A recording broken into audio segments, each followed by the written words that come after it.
Welcome to the Bass and Brews podcast, your weekly distraction from other high-quality podcasts.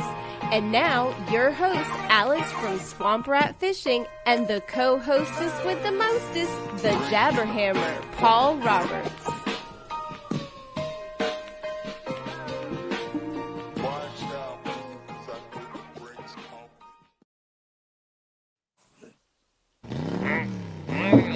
Alex ain't here to give me no shit about using my vroom vroom on the intro, and this ain't Bass and Brews. This is the Queen City Chronicles. So I'll use whatever the hell I want because Alex ain't here, and it's my show tonight until our two guests get to talking that we got. We got Big Daddy Kurt, we got Big Dummy Chad in the house from Queen City. We're a little behind, y'all. I do apologize for. Actually, I don't apologize because we got all kind of shit going on. But we're a little late getting this Queen City from the Santee tournament out. But we are here now. We got Queen City Chronicles. We got the winner, and then we got Big Daddy Kurt, who had some interesting stuff happen and did some cool shit. So we're gonna get into their journey and what they did on Santee. And I can promise you 100%. It was better than mine because I didn't even get a damn bite, and they actually caught fish. So we're gonna roll with that.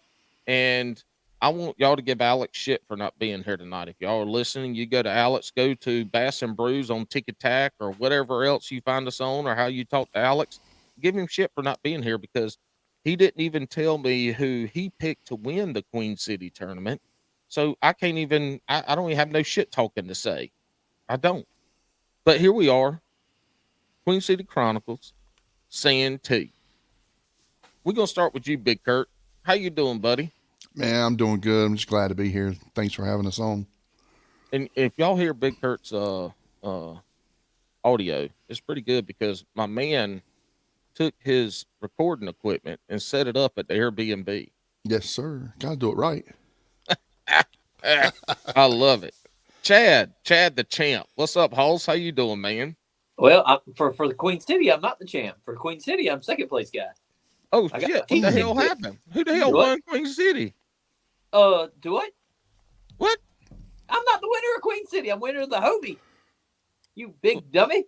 I was supposed to be the big dummy. No, Russ Snyder's. We tied for first, and he had a bigger kicker. Well, shit, he don't count because he ain't here. So you the winner. You the winner in my heart. There you go. That's what I'm talking about. I know the paycheck ain't say that, but you. Once it was all said and done, my paycheck was probably a little bit better. That paycheck was stacked, bro. Well, Big Daddy Kurt's at his Airbnb. They're fishing Hartwell this week for Queen City. He's there, and it looks like Chad is at the Academy Sports. He's sitting in the aisle. Pegboard the background. He got more shit in his damn. Looks like he's in his closet. Holy hell! He got more shit in his damn closet than I've had my entire life of fishing. Man. Hey, well, that means you paid off a little bit of debt to get into all that stuff. Huh? yeah. They asked me if what did I do Monday morning with all that money. You know, every time I win, I give my wife the winnings, so it doesn't matter. Because I spend the money if I win. Happy wife, happy life. Oh, that's right. So I did pretty well last year with a bunch of terms, nothing like this one. But you know, this is a losing proposition. Fishing is not. I just told my stepdad I used to golf. I was a 2 handicap. And I told him 2 days ago, Easter Sunday, whatever it was, a couple days ago. And he said, we got to talking about golf versus fishing. And I looked at him and I said, golf's way cheaper. Mm-hmm. Way cheaper. But fishing's more fun in my personal opinion. I have much more fun. There's too much sitting around. Like if I could just stand at the driving range and hit a driver all day, I think it was as fun as fishing. But you gotta do a bunch of stupid. Matter of fact, I gotta chase balls so fucking much. I just it's no fun to me. It's like an Easter egg hunt that I never win. Well, golf used to be fun when I was like in the 90s, when I did the 90s in the 80s. But when I got down to the 70s and into the lower and trying to get even par and going under par a few times, it was no fun because one bad shot pissed you off. Fishing, you're going to lose fish. Once you realize you're going to lose fish, you know, one missed fish can lose a tournament. Majority of times, it's not going to. But you can also have a bad cast and reel that bitch in real fast and throw another great cast and catch a fish, and it's all great. But you hit Or a throw the bad bad shot cat in golf. and catch a fish. You hit a bad drive in golf, you might have 2 holes before you get to hit the driver again to feel good about That's yourself. exactly right. I mean, shit. Well, look, guys. Find it. All right. So we got the Queen City Chronicles, Santee. We got y'all. We were supposed to fish Queen City on Saturday. Yes, sir. It ended up getting canceled. They canceled Hobie and the Queen City on Saturday. Got pushed to Sunday. Did either of y'all get a chance to go out to some little pond nearby or anything and part around? So I'll just we had a good time Friday night. I don't ever really drink. I had a few beers Friday night with up mm-hmm. at Pole Landing, and that crowd. It's my coach when I coached in Florida. That coached me in Florida.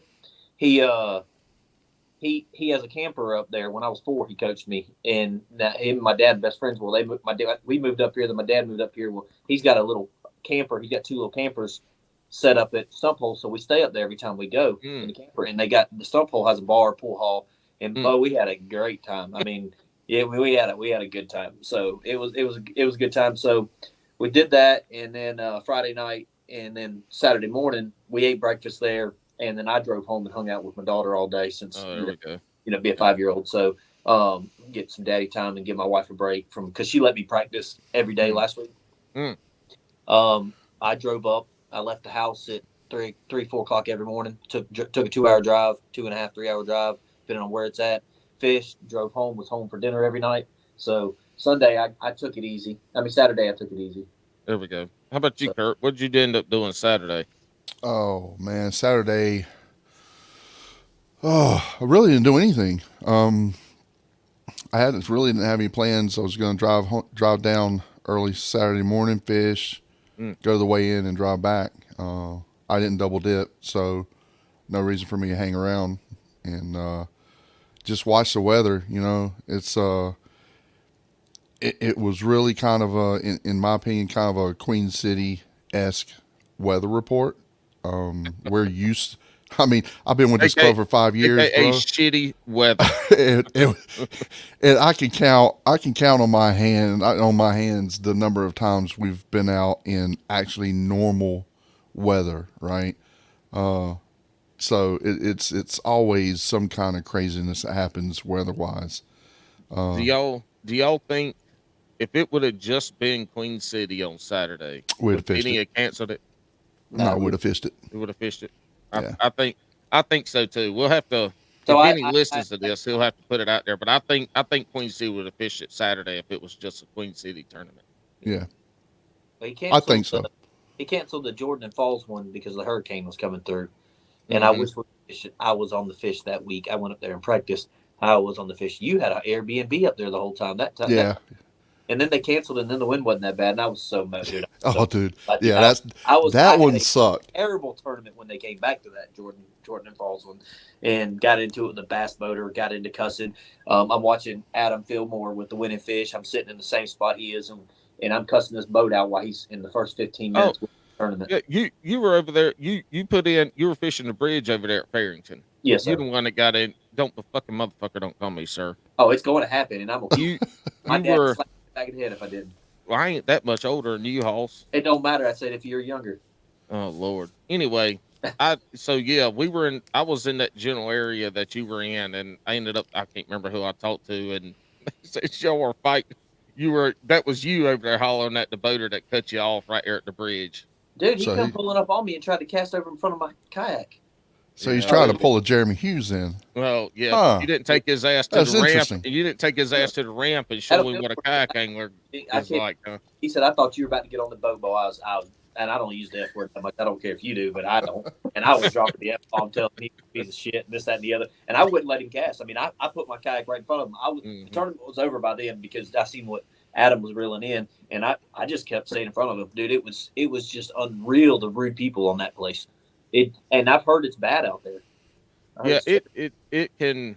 we'll see certain times of the year the bridges, the riprap on Jordan is where people are, a lot of people are catching the fish, and so it ends up being a train, and you just, you get in line and you fish it, and that's how it goes. It kind of ends up being, but we ain't talking about Jordan. We ain't talking about that bullshit. What? So it sounds like both of y'all got to practice. Well, Chad, you got to practice. I got to No. practice. Did you do any practicing? I d- You just had a plan in mind from past experiences. well, I had yeah, basically. My past experience on Santee Cooper, bro. So I've been with the club 5 years. I've fished every Santee Cooper event, and up until this event, I've caught zero scoreable fish. Zero. This is With capital Z, right? this is one of the biggest fish lakes in the country. Dude, I don't understand it. So, I kind of knew what the fish were going to be doing. I knew exactly where I was going to go. I was so keyed in on it that it didn't bother me showing up to the ramp late. So, got to my first spot, and 2 casts later, bang, I bagged the first one. So, Okay, so where'd you put in, and what were you fishing? State Park Okay, and spinnerbait. so you put in at the state park, so you're fishing Main Lake banks. No. I went up in on Santee. I went up in the what is that? What is that You stupid went so cove? you went north and left, Yeah, north and west. Okay, yeah. I don't know the name of the creek, but I know where you were. Okay, interesting. I camped there, and I drove down to where the hell I drove, Catfish Head, Catfish Landing or Cove. whatever. Yeah, Yeah. Yeah, and Headland. and this pisses me off. I could have put in at where I camped and gone up there and fished with you, and maybe I'd have caught a fish or at least got a bite. But Well, okay. So when I got there was one guy already there getting ready to launch. That's how late I was. Um, and the whole day I saw 3 other kayakers, wow, and nobody had caught fish. yeah. I don't know why I was the only one that caught fish, but nobody had caught You're fish. holding your mouth right. Hey, the wind, soon y'all know I preach it. As soon as the wind starts, when the wind's out, that true Hmm. south guppy's out. Period. So I Yeah, rocked it just about all day. I love fishing the wind. I don't want it. I don't want it slick. I need some wind. I don't. The more wind, the more better for me. But that shit didn't work. But I was this is the first tournament ever that 30 minutes into the tournament I was sitting there going, what the fuck am I doing? Like I was lost pretty Yeah. much from the first cast to the time I left. I was lost. So Chad, where'd you put in? What were you fishing? Let's just say I was fishing the river. Okay. I was moving water. I was in the river. Man, So it's going to be a long time before we go back. Going to be a whole nother year before we go back in there. And I that don't time, shit's going to change. know it ain't. You can try that again, but It no, ain't gonna change enough. it ain't gonna change it up. So Buddy. you're up in the river. Yeah, Were you fishing moving baits? Were you moving fishing? bait. I'll Okay. tell you, jackhammer and a spinnerbait. Um, Okay. the last fish of the day, I had 3 boats right around me, and they were hooping and hollering when I caught my last fish, and Nice. it was dancing across, and it was on a big spinnerbait. It was on a true south spinnerbait. John, I called him and told him afterwards that it was on a true south, and told him which one it was. So, but it was the big old spinnerbait. Nice. But That's funny because a lot of people are probably throwing a wacky rig around the trees, and I'm sure they were throwing spinner oh, baits and stuff like that too. But you figure, I figured the people who were going to win it were going to be throwing a wacky rig around those trees, especially well, since what that went front moved last through and we had those bluebird skies on Sunday morning. I figured that's what they're going to be on. That's interesting. Both of y'all caught them on spinnerbait. Makes Well, yeah, sense, but well, I was on moving water, so yeah, wacky okay, one really work on moving water. So, um, you can make it work, but it's not something you want to do. But I was fishing shade lines, so shade lines on the river. uh, So they were tucking in, hiding from. So that's where I was playing, and I was fishing just one little small stretch too. So that's what makes it even worse. That's why I made the comment about, I don't know if you've seen the Hobie, where I lost seven jackhammers and 2 big spinner baits on the same stump. That's okay. The money you won, Right. that shit doesn't. None of those matter. Right. At this But you got to remember, I don't get that money. My wife does. Well, I'm looking at the wall behind that you. you Right. again. She gets the check, but Yeah. I'm looking at the wall behind you, and I know who's spinning that bitch. Do you know every dime that I got in this room gets? Every dime in the If room. I spend $100, she gets $100. If I spend $1,000, she gets $1,000. That's good. That nobody's ever mad at each other about shit like that. Oh, I drop it So on her. did you find? Was this a pattern you found when you were practicing, or is because look, it was a I huge can tell you, change. I can tell you, it's Bro, hilarious. I can tell you. that week leading up to it was way different than the one day we got to fish. So if you had a pattern Sunday, that pattern might not be there. I had a pattern Wednesday. Monday I practiced. I didn't catch fish, but I don't really try to catch a lot of fish in practice. Tuesday practiced, seen 7 beds, 7 on beds, marked 7 beds in one little bucket. Knew it was Tuesday. Looked at the weather. You couldn't fish it on Saturday because of the wind. All the wind saying you couldn't fish it. You can't fish bed and fish on Saturday. So I practiced all week to stay out of the wind for Saturday. Buddy of mine called me, Jim, and was wanting to go fishing, and I said, "Well, come down Wednesday. We'll go fishing together. I got some stuff I'll show you." Well, he was late, so I sit down. I sit in this one spot, and I'm throwing, and I hook a gar. I mean, it was 6 foot. I mean, it was like this big. It was huge, and luckily it got off of the boat. That was on a crankbait, and then so I threw in there again. I hooked a good sized bass, and it come off. I know it was a good sized bass. Just how it was wobbling its head and everything, and it wasn't diving. Never came up or anything. It come off. And so then I threw in a bunch more, and I can't get a hit. Well, I'm still waiting on Jim to get here, so I'm sitting here paddling up against current, and I'm throwing, waiting on him. And Mr. Larry Wood pulls up and says, "Hey man, you know anything about that area over there?" I said, "Yeah." I said, "We're about to go. You can follow me if you want, then you can go do your own thing. I can show you how to get through there." And he said, okay. And so he's sitting there, and I've got my live scope on, and I had it on perspective mode. I said, "Larry, throw in front of you." He wouldn't throw because he was just being respectful of the little hole I had and the little spot I was in. And so he's being respectful. And I said, "Larry, throw over there." And he throws in there with a jackhammer, sticks a 23 and a half, I think it was, a 23 and 3/4. He put it on his monthly, second place on his monthly. And he's like, "I'm not." I said, "No." I said, we're not going to cast no more." And then I was like, while we're waiting, because Jim was about to pull up, I said, "Do you mind me asking you what trailer you use on your jackhammer?" And he said, "I hate to tell you before a tournament, but this is what I use." It was one of my favorite baits that I used, but I've never decided to put it on a jackhammer, And so we go fishing, and we actually go practice where Russ was at. And I caught a 22 and 19. And then got out of that area, we paddled, mile, 2 miles, because I don't really like stick fish. I'm not one of those going to stick 180 days. So then I leave and go to another spot that kind of. You only do that if you know you're not going to fish that area.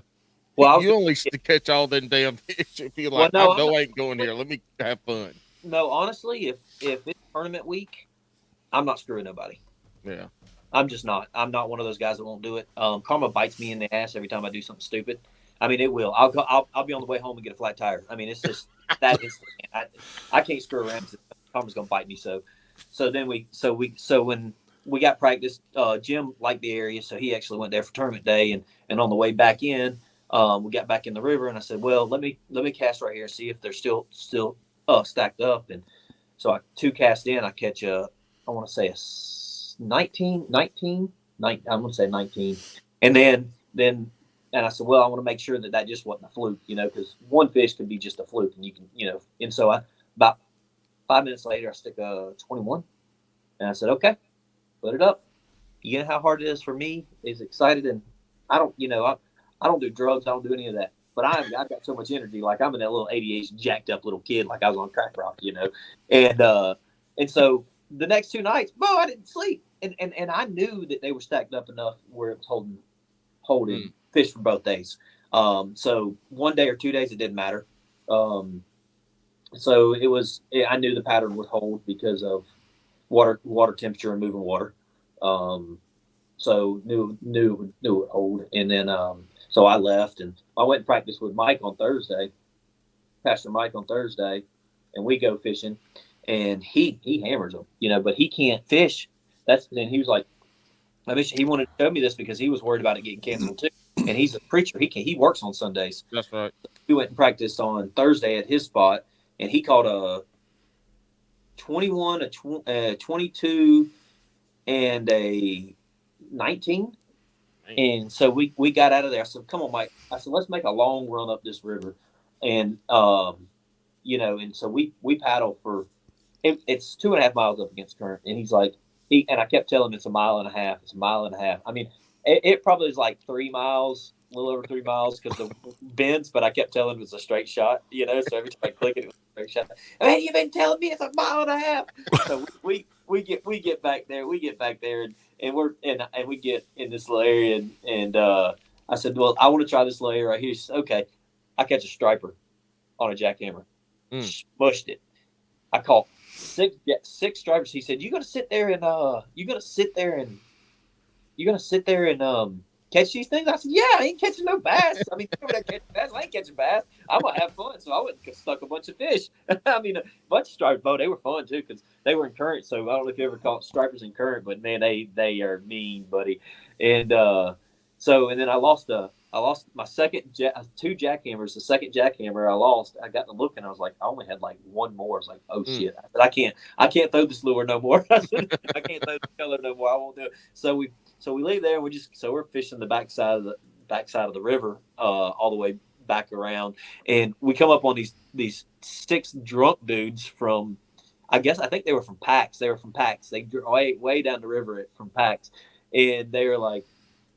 They were drunk. They were stuck out in the middle. And when I pulled around the thing, all you could hear is "Wow, wow, wow!" Pontoon boat stuck in a foot of water, And then there was this other center console. He was asking if they wanted help, and the drunk dude didn't want no help. And I was like, "Guys, y'all got to get on the front of the boat." And this guy that driving, he was drunk. I can't believe he got on it one time, and it finally come loose. And I thought he was going to run over every single one of them and throw them out the boat. It was. I don't know how they didn't survive, but it was terrible. And they popped the wheelie in the pontoon boat when it came out. No, it was pretty bad, man. It was that guy, and then he tries to go the wrong way and gets stuck again. I was like, "Oh Lord, jeez, my God." Hey, the current up there had to be pretty good because there was a good the water should have been up higher than it was, but I think they were pulling a bunch of water, so I'm assuming the current was pretty good up in the river, wasn't it?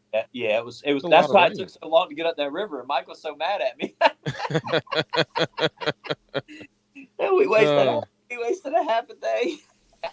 So then he on Saturday, I look on Saturday, I get a message on my phone from Saturday saying, "Dude, you need to call Mike and let him know to take that TikTok down." He's got a TikTok on there of me and him in the river and him catching that big old fish and what he caught it on. And I'm like, and I called Mike, you couldn't wait till I said you couldn't wait.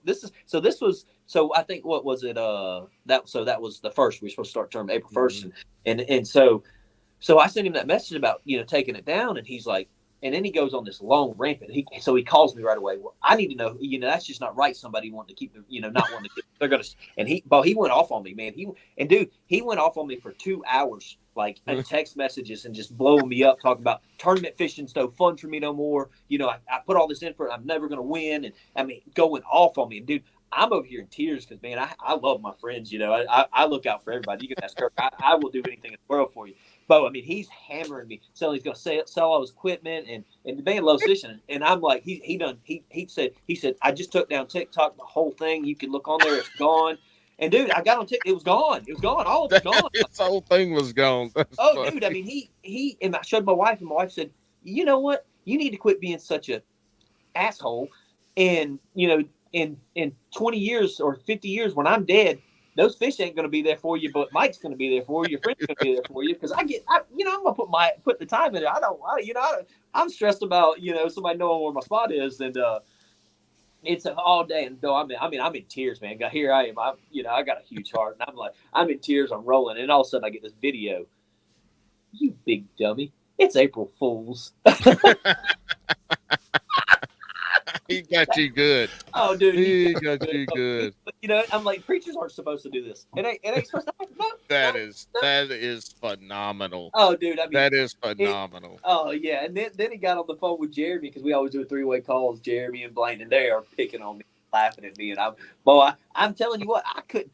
All the rest of Saturday, I was in a funk because I knew I took this way too serious. So it wasn't just a joke that he had. It was this is stuff I already knew and I already beat myself up about because I'm so serious about it. When I get into stuff, I get obsessive, and so it was like a kick in the nuts because I needed, it's like, oh my God. So all Saturday I was kind of just in this funk, and they were like, man, you are not chipper. I said, man, I said I'm just not in it. I said I went and drank 3 beers, tried to calm down, It's like I was Hey, I think everybody is in a funk. So I camped at the state park.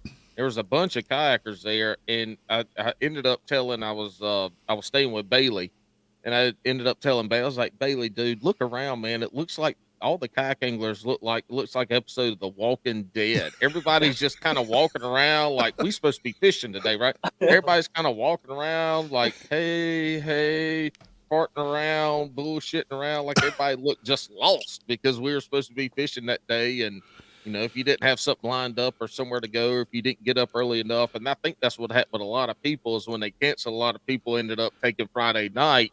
oh yeah. And we stayed up late. We didn't do anything crazy, but we stayed up late. And everybody took that Friday night to relax. So I think I seen 1 o'clock. I mean, that's like, I mean, mhm. that's like 6 o'clock in the morning for me, Yeah, there we go. So So Kurt, when I was, when we do these Queen City Chronicles, we want the guy, the first, second place. We want one of the people up at the top, and then we always ask Vinny for that person with a good story, Right. somebody that necessarily didn't they were in the money or they weren't, but somebody that had a great story. Right. And Vinny said this was your first limit in 4 years, Yeah. Oh, dude. dude. Dude. Dude. Right. I know. I know. So my limit outside of the 4 years was in my honey. It was in my honey hole on Wiley, Mm. and it's just one of the holes that I know I can catch a limit in. You one of the few people that's got a honey hole on Wiley. Yeah, I know, I'm right? gonna need Think That that there's look, many photo. of those there, on Wiley. there, Hey, there, give me that there's photo. no big fish on Wiley. All right, let's just, especially not around South Point, Linden. Let's just say that. But yeah, so and I think I did that on my first year. So my first year I did pretty good, and then for a newcomer, the second year I changed kayaks and didn't do bad. But my third year and fourth year I decided to do the team division, and both years I don't know what it was about it, but a I had terrible years, and B I think most of it is just that in the back of my mind I had this teammate that I had to make sure that I got my 2 fish Mm. right, and it that you don't think that's a whole lot of pressure. I mean, when we go out, we are already got goals. I want to catch Mhm. 2 fish this time. I want to catch the limit. I'm gonna catch a limit and then call whatever. So yeah, the last 2 years I've been with a teammate, and both years I don't know, I just felt pressured. So this year I decided, you know what, the heck with it, not doing a team division, and I'm going to go fish the way I'm supposed to fish, and actually, stop worrying so much about, I don't have a teammate now, so I don't have anything to worry about, and I'm not going to have my teammate fishing around me. So all I got to do is go fish. So my first tournament, I caught 2 fish. Second tournament, which was a Jordan, I caught 2 fish, and then South Carolina lakes in general just have hammered me the last 2 years, right? I mean, bad. I mean, even if I pre-fish, I'd come down like last year. I came down, pre-fished Santee for a week, sorted out some stuff, and zero, right? But And even last year's tournament on Santee, because that Saturday last year was windier than this year. I yeah, mean, it was a rough day that Saturday. The weather changed on us that Saturday, and it was rough for everybody. I mean, that Sunday people wore their ass out, but Saturday of Saturdays, last year was a lot like this year. We didn't have the storms or the rain. It was just a front coming through, but it was wind. It was terrible windy yeah, last year. yeah, So it was a big change coming down in there yeah. again last year. So I've not been Santee Cooper's not been good to me, and you know I'm like lake. I look at fishing, tournament fishing, a lot like golf, right? When you're on the golf course, you're not necessarily golfing against other people. You're golfing against yourself and the course. It's you That's and the right. course. And fishing is the same way. You're not really fishing against other anglers. You're fishing against your knowledge Mhm. of what the fish are supposed to be doing. Period. And Unless you're Chad on Jordan Lake, right, and then you're fishing, right, then and you're then the fishing lake, against right? somebody else. I mean, a lot of us, got to do with being able to read the lake, and I'm pretty decent at reading the lake. Especially when I'm analyzing Does on. Santee not set up well with how you like to fish since you've had a bad time there? Has it been a lot of bad luck? I mean, what is it about Santee that's giving you fits up until a couple weeks ago? I don't know. I seriously don't because I'm serious. Two of my fish, my two big fish came off spinnerbait during the wind, and the other two came off wacky rig. Mm, Right, That's so it's just basically the same thing that everybody's throwing. mm-hmm. So, but this time around on Santee, I knew fish were going to be in specific spots. It was just I was like, look, this is what's happening. They should be up on the beds, but they're not going to be. They're going to be pulled off of beds a Mm-hmm. little bit because of all the wind and the little bit of rain and blah blah blah blah blah. And so these are the areas. I basically broke down the arm that I'm fishing as its own little lake, Mm-hmm. and I fished that little lake the way I was supposed to. And Mm-hmm. I had three by 9:30, and it took me from 9:30 to 2:30 to catch my fourth one. But There it was. I Yeah. was like, hey, look, I've got three by 9:30. Santee, I've wiped the stank off of Santee Cooper, so I ain't worried about it. And I just, from there on, I made a run all the way up the creek just to check. Yeah, that's where all the craziness for me kind of happened. So, Talk about what craziness happened. so the craziness. Did you fall out of your boat? No, Okay. no, worse.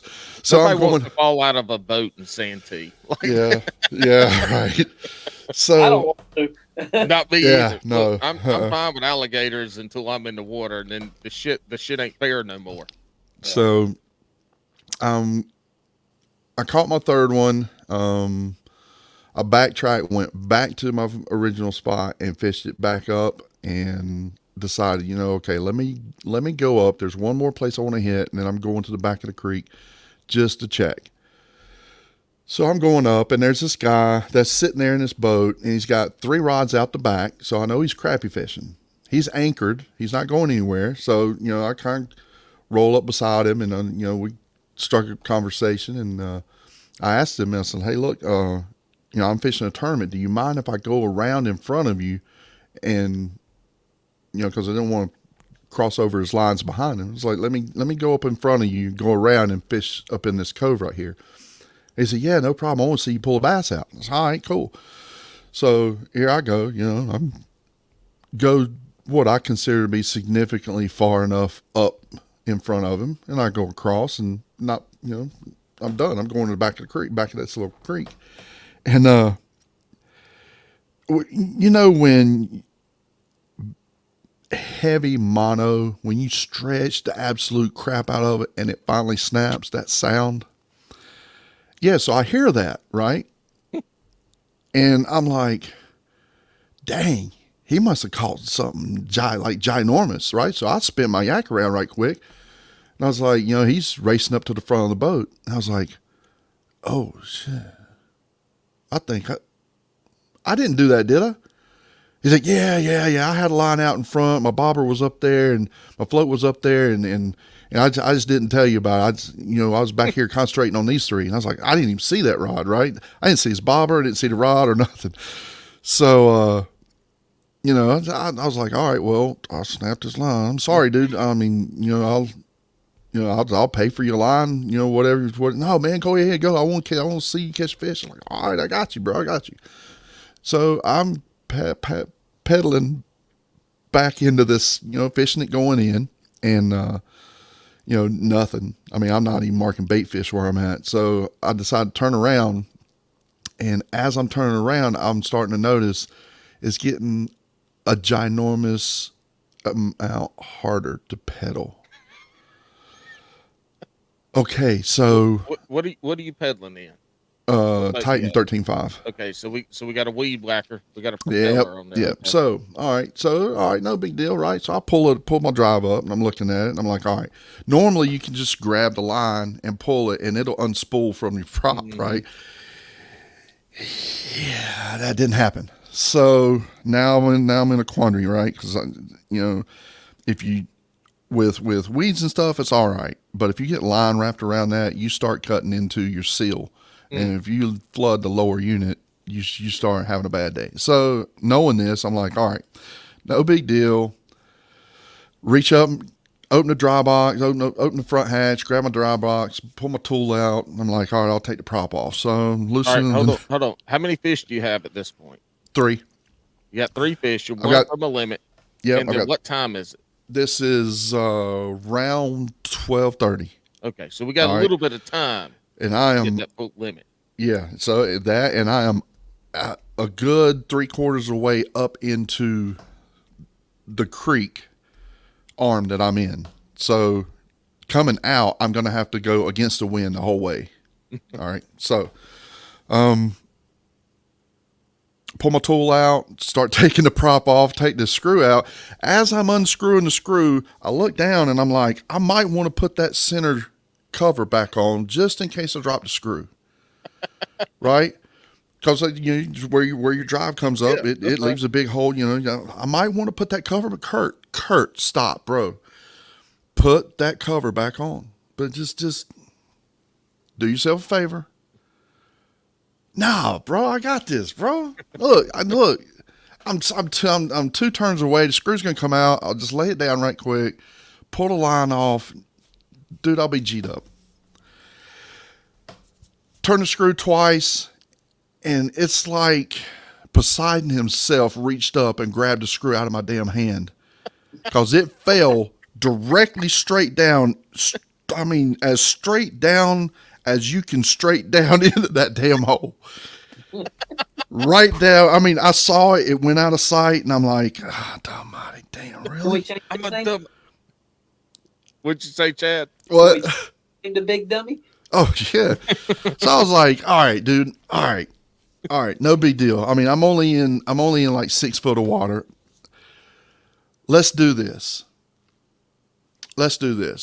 I'll beach my kayak. I'll come back out and I'll dive down right quick and grab this screw. That's my thought. Now, that's my daggone thought in Santee Cooper. Hey. So I beach my kayak. I just happened to be at a landing. It's a private landing. So I beach my kayak as this old guy's pulling up, wanting to launch his boat. So he comes out and he's, strikes up a conversation and is looking at the yak. And, I'm trying to be as nice as I can without telling him, dude, I got to get this damn screw, right? So, Kurt, let's look and see. I don't remember ever having another screw in my dry box, but let's check before we get in the water. So at Santee. Let's check before we go before we in. get in the water, right? So Well, at least I you did. got a gator lookout with the old man trying to launch his boat. Right. I mean, I don't know what he's gonna do other than have a heart attack, but okay. So lifeline. At this point, he's starting to laugh because I'm freaking out, right? I'm thinking the whole time. I'm thinking, all right, I've either got to go in the water, or I'm gonna have to put the drive in the back, pull my paddle out, and paddle against the wind this big ass Titan 13.5 all the way to the ramp, and that's going to be the end of my tournament if I have to do that.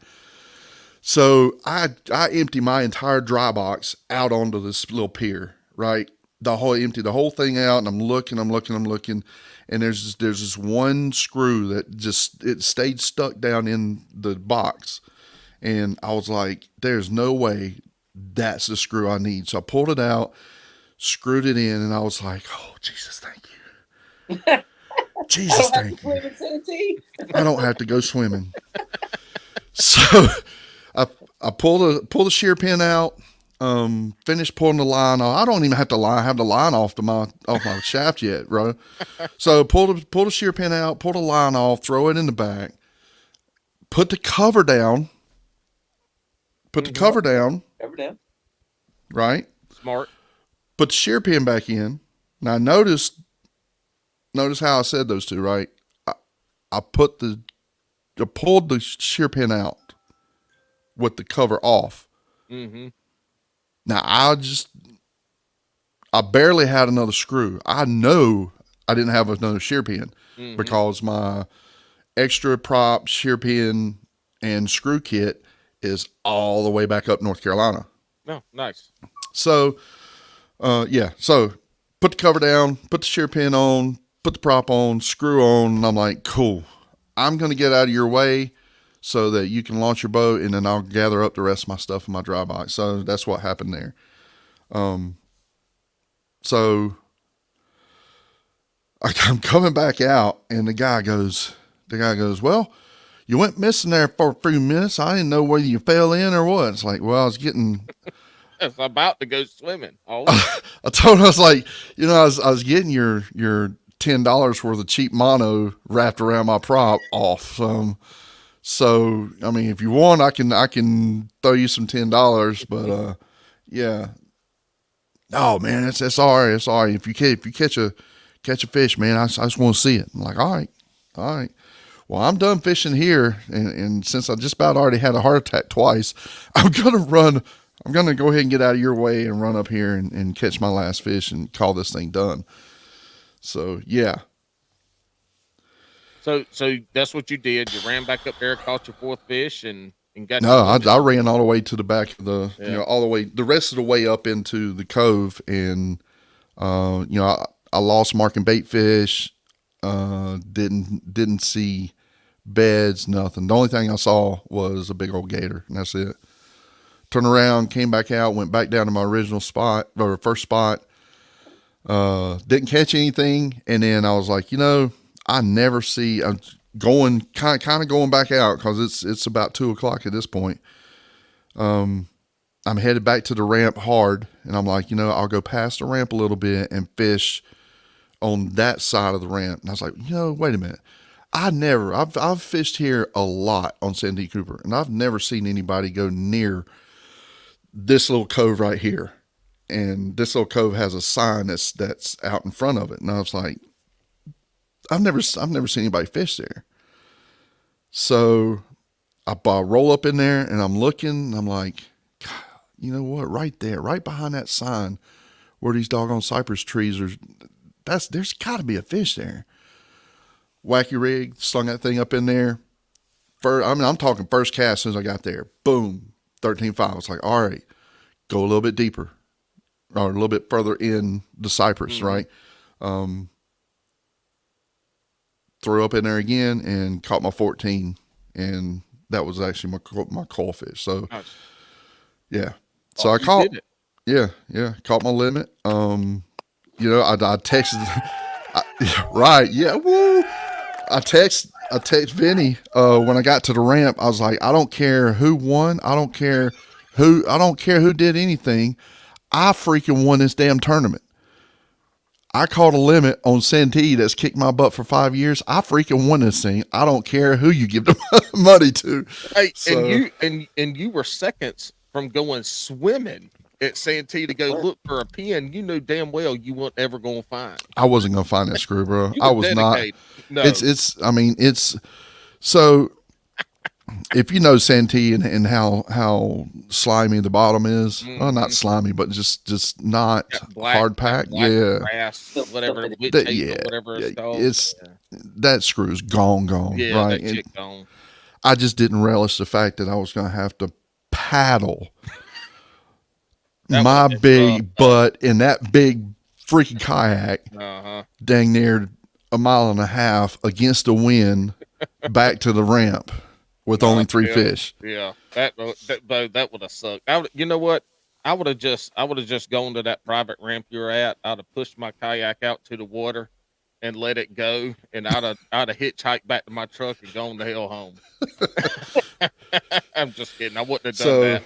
I ain't yeah, that sick, so but this morning, I packed up all my stuff to come down here last night, and so this morning I get up, and the last thing I wanted to pack, I was like, I had a good night's sleep, and I got up, and I was like, Kurt, you're gonna be away from home for like 4 days, bro. Pack your screws. Where in the hell is your kit? yeah. Because I ordered a kit, the propeller. It comes with a propeller, two shear pins, and a propeller screw. So this morning I spent the first 30 minutes as soon as I woke up looking for this doggone kit. Found it, packed it, but yeah. Nice. Well, that's awesome, man. Look, that's dedication. That's sticking with it too. That's something to say.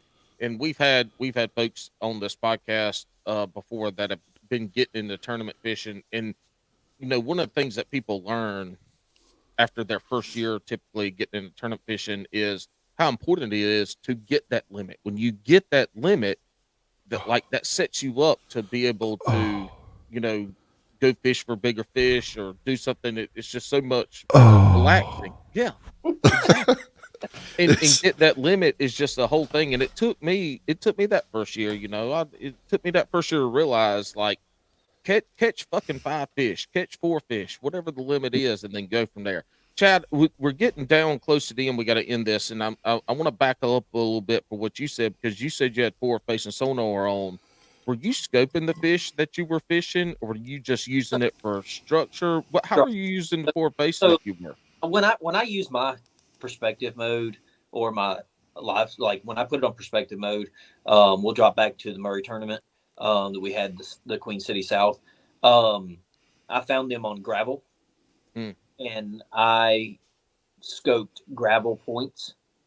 Anything that had gravel on it, or gravel banks, that's where the fish were. So I don't really, I can say I've caught fish on live scope and you've seen them eat it, but majority of the time I am scoping structure.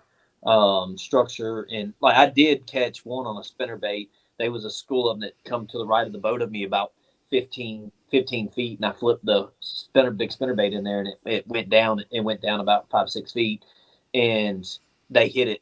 And I mean, but I didn't watch them hit it. I seen them come through, and I threw it over there, and then they hit it. But we're, I don't we really like people all the time live scope and they catch fish, and I will be doing that. I will be doing that at Hartwell. well, of course, because Majority, that's a whole majority, different lake than yeah, Santee. We got majority.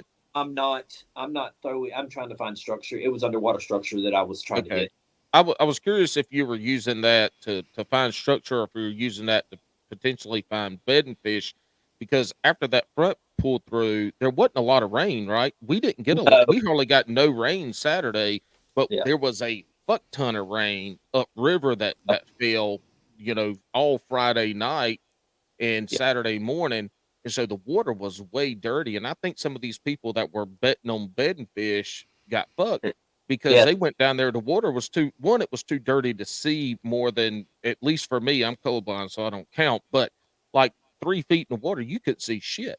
And not Mm-hmm. only that, with all that stuff, those fish are going to come out. So I thought maybe you were going to use that perspective mode to potentially target some of those bedding fish that you couldn't see.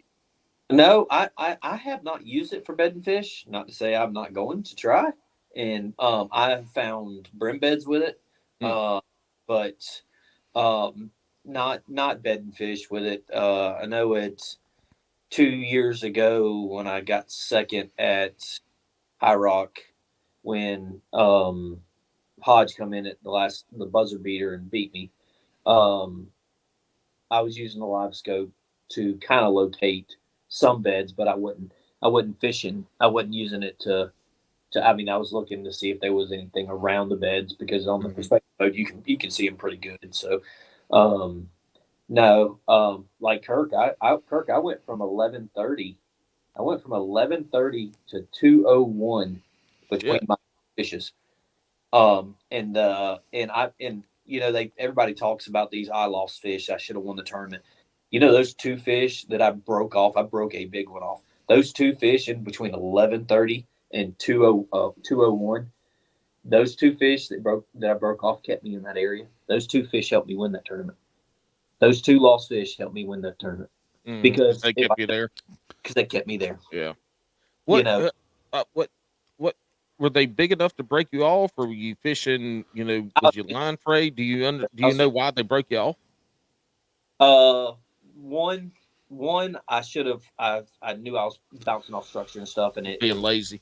wasn't a big one. But the second one, I don't know if y'all have ever seen it. If when you get the ones over 5 pound plus, they'll do this underwater Hmm. wobble, Yeah. and it did this underwater wobble, and I could see it parts of it. And when she realized she was hooked and wasn't coming off, she bulldogged down and Hmm. yeah, it was. And so I have a bad habit and I've been trying to break it. I lost a huge one at a KBF tournament last year in front of Jeremy. I dropped the F bomb, and Jeremy's never heard me cuss, but I had a lot of stuff going on, like with business and everything else, and we were late to work, and that was like, and I slammed my rod in the water and lost my temper. I generally don't do that, and I slammed. And I said, F, and he said, I don't know, I didn't know whether to hug you or stay away from you. But dude, I'm telling you, after I did that, I was so happy because I kind of just released some of that pressure. But I put my thumb on the reel to try to slow her down versus just let her take drag for a second, then turn her. And when I put my thumb on the reel, it popped it. Which I'm fishing. I fish way lighter line than anybody else. Everybody's like, you should have been fishing 17 or 20 pound test on a jackhammer. I can't catch a fish on a jackhammer unless I got 14 or 12 pound test on it. Don't know why. It, Hey, it may it may be a confidence thing. I have no idea. I But fished 17 on my bladed jigs, jackhammers, whatever, and I don't break them off, but I lose so many fish. They come unpinned, so, and it do you I don't know set if I'm pulling it or what. the hook on a jackhammer? It depends. Sometimes you get it, and so if I'm fishing around stumps or laydowns, sometimes you get that bite, and initially it kind of feels like a stump. So It's I'll a pop it jig. off. Yeah, No, you don't set the hook on a jackhammer. Oh no, that's you what I'm got saying. to rack them. But see, I've seen No, both. Sometimes I know it's a bite, and I set the damn hook, and then sometimes I'm fishing the structure, and I just I feel the weight, and I think it might be a tree, so I'll just pop it off, and it's a fish. But so regardless. and you go to a glass rod. It's that day I was fishing megabass, but destroyer bladed jig rod, Mm, and but I have a G Loomis um bladed jig rod, jackhammer rod, and it's got a softer tip. mm, It loads itself up. So way I was told is if you put this in your mouth and push out with the blade. So this is the blade. You put it in mhm. your mouth and you push out. It's going to open its mouth. That's right. So the what they say is you don't snatch on it. If you snatch on it, that blade will pop up and opens their mouth and it throws the hook. That's Mhm, why you lean into it and you don't ever set. I don't ever set the hook. Now after you're reeling it in for a second and you feel like you want to pop it one time to make sure that it's all the way through, you can pop it. But you just reel it tight. You reel it tight and you pull. You don't mhm. set the hook on a jackhammer. Don't ever set the hook on a jackhammer. And Now I could see, be wrong. I could be wrong, but everything I've studied and how I've caught them in the jackhammer, I caught 15 in one day. And actually, I was on the phone with one of the ladies from Queen City, the one that flipped her kayak at Jordan. Oh, and I think she was at Falls. Um, mhm, she was on the phone with me when I was practicing for the TOC at Clarks Hill, and I was on the phone and I got into a jackhammer bite, and every one of them, I just, you pull on them, but no, you don't. I it's, I was taught that you do not set the hook on a jackhammer. Well, you're fishing with lighter line. I think that's the difference in how people set up their rod, their line. I think there's a Well, lot of well, things that you set the it up to how you fish, right? Like, I yeah, mean, if you are a hook setter, if you're fucking snatching jaws, then your gear has to be set up for you to be able to do that. And if yeah. you're and if you limp wrist a lot of fish, you got to have shit that does that. I think it comes down to how you fish on that, but that's interesting to hear that because you hear a lot of people do say that when they get that bite, they're laying into them on a jackhammer because what Big Kurt said was it's a jig, so you set it. But again, it comes down to how you fish and what you got to do on that. Well, look, we're getting down to this. Kurt, you caught 4, and you caught your limit. Chad, did you catch? And so I'm going to say 4, but we're going to say, well, we know you at least caught 5 because of the Hobie. Did you catch more than that, or did you just catch those I 5? caught 9, and Okay, damn. So you had a good day fishing. smallest one was 18 inches. Holy shit! You caught 9 fish, and the smallest one was 18. That's a That's fun day of fishing right there, that's, Hoss. It that's was a blast. his smallest was bigger than my biggest. Yeah, and That's crazy. so I landed on them. What it was is the area, that little stretch of area, post spawn and pre spawn, Yeah. and so I was catching post spawn and pre spawn fish. That last fish I caught is the only fish that danced across the top of the water. Had 3 boats, and they were hooping and hollering. And when she started dancing, I'm yelling, "Get down!" I got my rod tip in the water, and I'm trying to get her back down, and they're hooping and hollering, and I get it in the boat and I scream. I knew it was a special fish. I just didn't know how special it was. I mean, it Right. was. But I'll be honest with you, that whole week leading up, everything that happened for Santee, they always say when it's your time, it's your time. Mike fished when we fished Murray. Um, Mike, I moved off a point and told Mike, because in Queen City, Vinny lets us talk and try to help each other out, and we have a good time. And I told Mike, I said, Mike, you ain't caught a fish, you ain't gonna bite. I said I was already had my limit. I was coaling, and all I was catching is 14s and 15s, and I couldn't coal them out. So I told Mike to come over here. He sticks a 19. So no, this is all in my head, right? So this Mm-hmm. 19's in my head, right?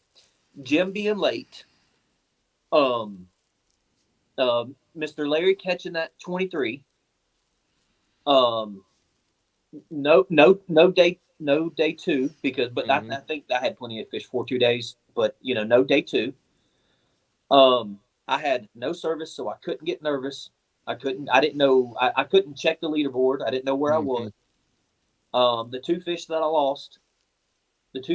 lost kept me there and I left at 2:15. After that fish, I left because my dad DQ'd me one time for being late, and I had 26 pounds in a bad boat, and I'm still mad about it.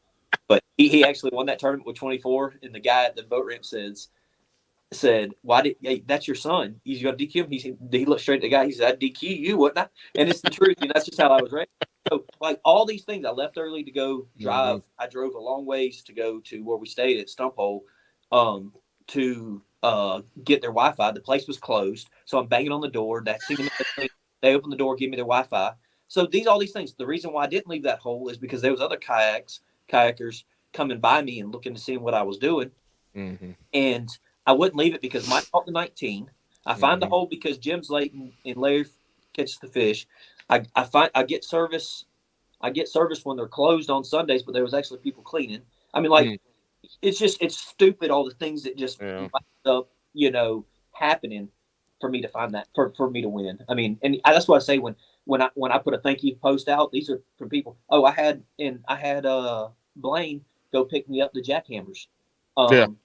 From Columbia, and I live in Aiken. I couldn't find them around here, and there was a store in Columbia had them. And I called the kid that works there. He was actually fishing on Hartwell, and he was getting ready for a tournament. He calls the shop, and they put seven, eight 7 or 8 jackhammers behind the counter for Blaine to go pick up Mm-hmm. for me. And then I went and met Blaine. Like this all happens. When they say it's your time and Yeah. things, they all line up. That's what it was. It's stupid the things that happen, And but and we hear that a lot. We hear that a Oh, lot with when shit just happened. There's A lot of people say there's luck in fishing, and what I'll Oh, tell dude. people, there's luck in fishing. There's a lot of luck in there, but finding the fish and catching the fish is way, in my opinion, is way less luck in finding and catching the fish than people say there is. But then when you have these other little things happen, I mean, Kurt, Well, it was lucky he had a well, pin in there to catch his oh, fish, well. right? I mean, there's a lot of luck. My second fish. So first fish was spinnerbait. My second fish came off the third cast of my wacky rig. Um, I slid a wacky, slid a bizbait sassy stick up against a doggone cypress tree and felt a very hard tick. So I was like, all right, cool. So I reeled down, bam, set the hook, line breaks. I'm like, Mm, what the heck, right? This is brand new braid, brand new shit, you broke the braid. fluoro. Damn it, boy. Yeah, the braid actually broke. Wasn't a knot. I was thinking, it's a knot. So I'm sitting there looking, grabbed the end of my line. I'm looking at the line. I'm like, my knot's not here. How did this? All right, no big deal. I look up now. Something I learned from Mr. Frankie Wolf. He got on me one day about fishing such a short leader. So I had literally had a 24-foot leader on, and I looked over, and there was like one little limb that was stuck out, and the end of this leader, with the only reason I saw it was the color of the color of the braid. So I was like, is that, surely to God, that's not my leader. That's my leader. And I know there's a fish on. I wonder if I can very easily, slowly, like, slide over there and grab this leader and actually get this fish, right? So I'm like, as it probably took me like less than a minute, but it seemed like 15 minutes worth of Mhm. agonizingly slow pedaling and inching forward to try to not spook this daggum fish. I get to it. I'm reaching out. I'm like, oh, dude, I'm almost there. Just please, just don't move. Don't move. Boom. I snatched the leader, and I actually got that fish in by hand. Wow. Awesome. So I was like, So thank you, Frankie Wolf, for talking me See, into a long leader. See, that's the thing, I though. mean, That's the luck part about catching the fish. But the luck part wasn't you finding that fish there, wasn't you throwing it in. The luck part was all that shit happened. That's a crazy ass story. All right, look, I'm gonna leave you with one thing. When you go to Santee, and then I'm gonna have you two guys finish it up. But when you go to Santee, you got to watch out for the damn red wasp, because them bitches is in Bert, every damn one of them. And so I grew up in McBee, South Carolina. It's about an hour and a half from there, and so I know about red wasps. Well, that morning I'm throwing a wacky rig up against these trees, and I fuck up, and this bitch goes into the tree, and I roll over there. It's early. We're probably 30, 45 minutes in, so still a little chilly, right? And I'm yanking it. I'm trying to yank it out the tree. I don't want to get up in it. Well, I get up in it, and I go to reach to grab. And what happened was, the line did a damn whip around. Indiana Jones the tree. Anyway, I reach up, and I'm up in the tree. I reach up to go yank this bitch off, and like 6 inches from my face are like 8 red wasps fanning their yeah, wings and their asses up in the air. thank And I'm God. like, nope. I don't have, as Alex would say, I don't have instant reverse. So I reach down and I pull the wrong damn cord, and I'm pedaling, right? I'm trying to pedal back the fuck up. And I pulled the wrong cord, so I'm pedaling. I'm coming closer. I'm like 3 inches from these bitches now. Luckily, it was cold. They weren't ready to fight yet. But yeah, I almost ate a nest of damn red wasp. That would have ended my whole day there. It probably would have fucking ended my life. But when you get up to Santee, y'all, watch out for the red wasp. If it would have been 3 weeks later, it'd have been 80 degrees in the morning, I'd have got my ass tore. I probably would have gone swimming that day. So, But so, so I'm a Florida boy. I'm not scared of the gators. They don't bother me. mhm. I used to swim in ponds with them. It just didn't bother me. Snakes, spiders, and murder hornets. Murder hornet. Murder hornets. Look, yeah. You know why I don't carry a pistol in my kayak when I'm at Santee? Because you can't shoot bees. No, because if it falls in, I'm gonna shoot a hole right through my damn kayak. I hate it damn thing. Look, I don't. Here's what's funny is we getting a little bit off topic. We're going long, but I don't fucking care. When I was a wildland firefighter, I fought fire down in South Florida a good bit, and there's canals everywhere in South Florida, and so we had this wildfire that jumped this canal, and it was rolling, and the guy was like, "Man, we're gonna have to get across this canal," and me and a few other people are like, and he's from Florida, and we're like, how we gonna get across the case that man we're just gonna have to wade over? Some of those canals would be 30 foot deep and they're only 10 foot wide, but they might be 30 foot deep. And there's gators all around, nothing big. But he's like, man, they won't bother you, they won't bother you. A fucking woman had just got ate by an alligator like 2 miles away a day or two before. And he's talking about, and we're like, bitch, no, man, it's no that fire is gonna hit something else before I'm crossing my ass over this damn canal.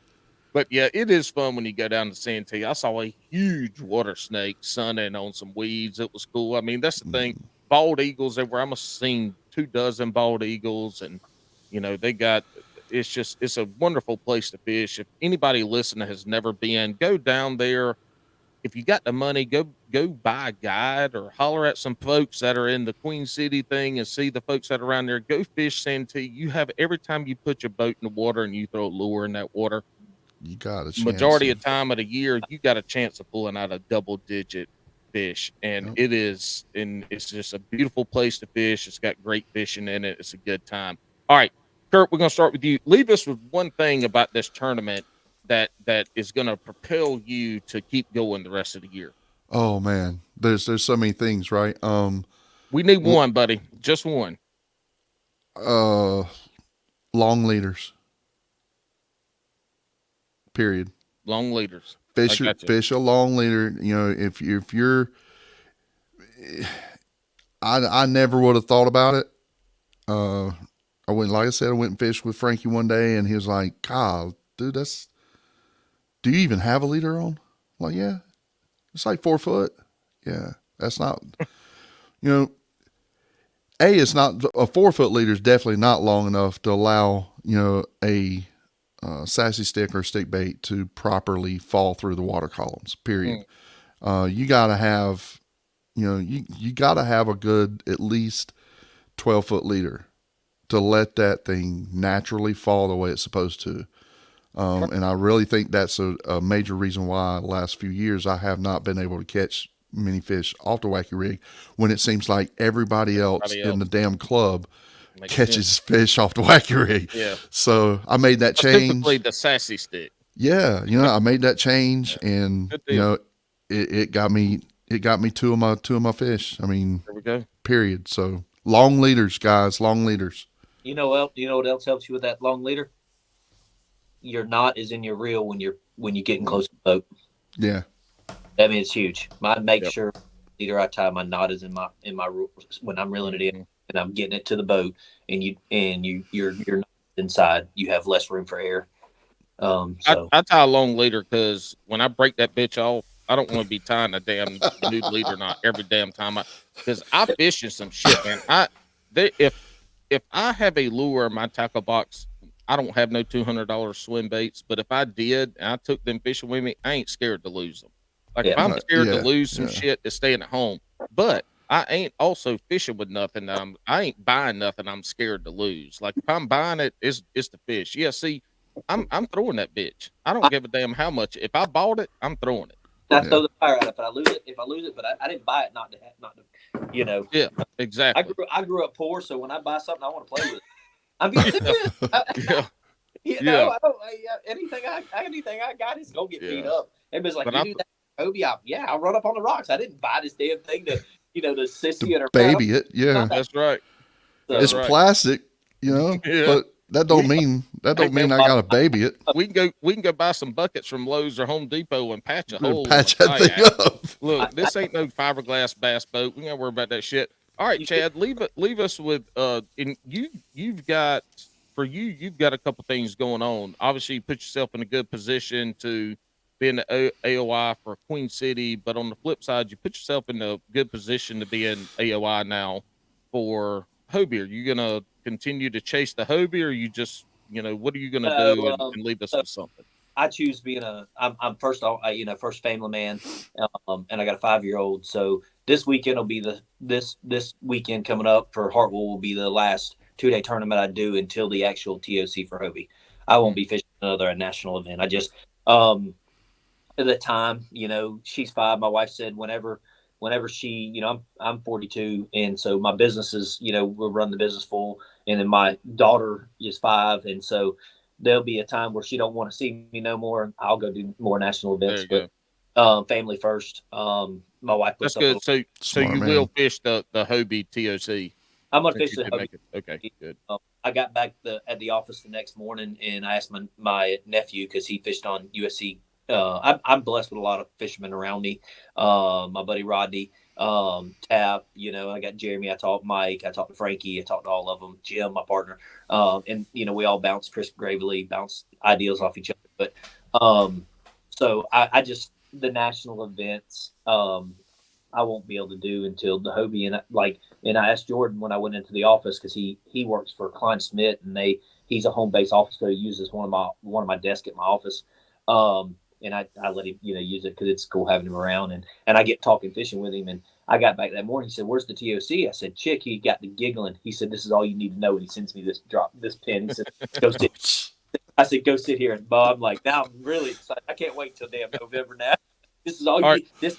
This is where you need to go. I said, "Yes, sir." Nice.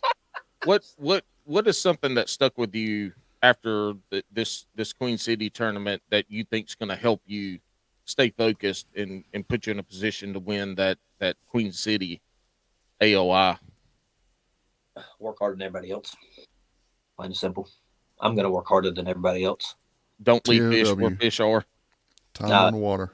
I did that a couple years ago. Left fish where fish were to go find more fish. But yeah, you can't. If you got time on the water, it's hard to beat somebody time on the water. That's why Chris Goodwin was so good in this club because he was on the water 5 days a week. A lot. Yeah. So, but no, if you want to know something that I've got from Santee, don't leave fish to find fish. And that's hard, especially after you lose a couple and then you go, 2 or 3 hours without another bite. You're like, the bitches ain't here no more. Those 2 fish that I lost were the best thing that happened to me. Yeah, right. Because they kept me there. There we go. Well, hey, look, guys, I appreciate y'all being on. This is great. We love the Queen City Chronicles. It's been awesome. We've got to talk to some great folks.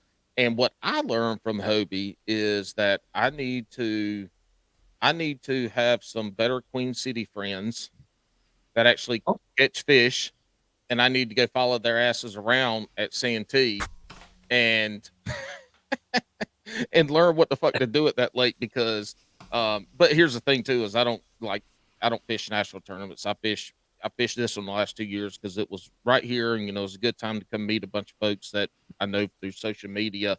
No practice time the last 2 years, so I just go out there, pick a good place, and usually I can at least find fish. But damn, Santee has whooped my ass the last 2 years not being able to find them. But my thing is, I'm going to find some Queen City folks, and I'm going to go out there and I'm going to learn how to catch fish on Santee. And the next time we have a tournament there, I hope at least I catch a damn limit. That's what we got. Look, guys, I appreciate this. This was awesome. This is a great Queen City Chronicles Santee. We have another one coming up here very shortly because this weekend we have that Queen City is at Hartwell. Chad, are you fishing Hartwell? Yes, sir. Yes, sir. I'm heading up. I'm leaving at 3 o'clock. I'm getting up at 3 o'clock in the morning, leave on the road.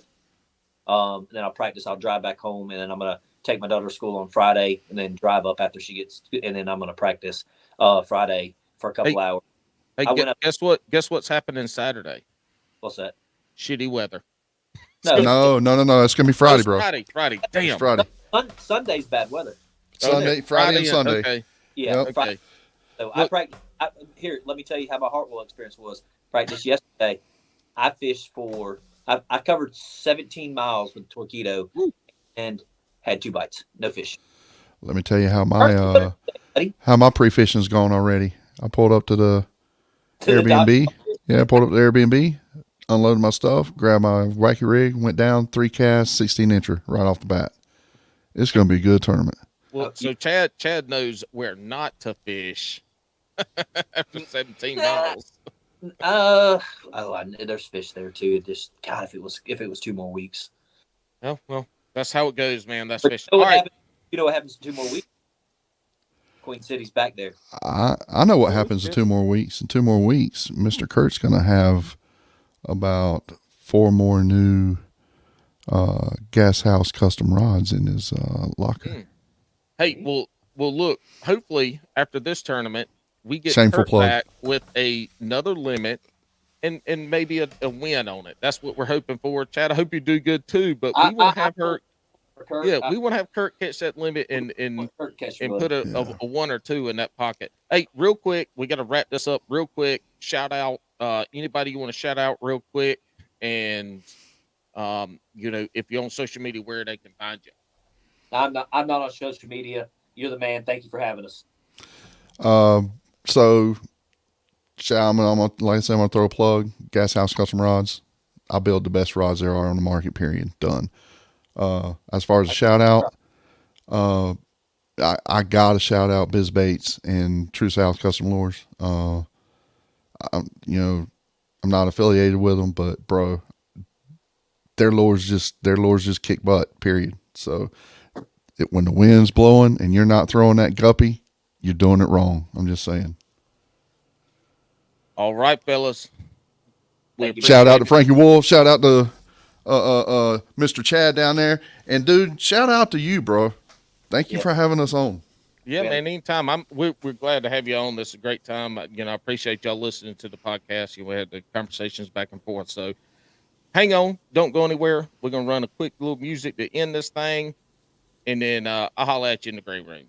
Look, y'all, Queen City Chronicles through Bass and Brews. Alex wasn't here, so we went hour and 15 minutes. We went 30 minutes over time. This is shit that happens when he lets the Jammer Hammer be in charge. But that's okay. We had a good time. Until next time. Hey-oh!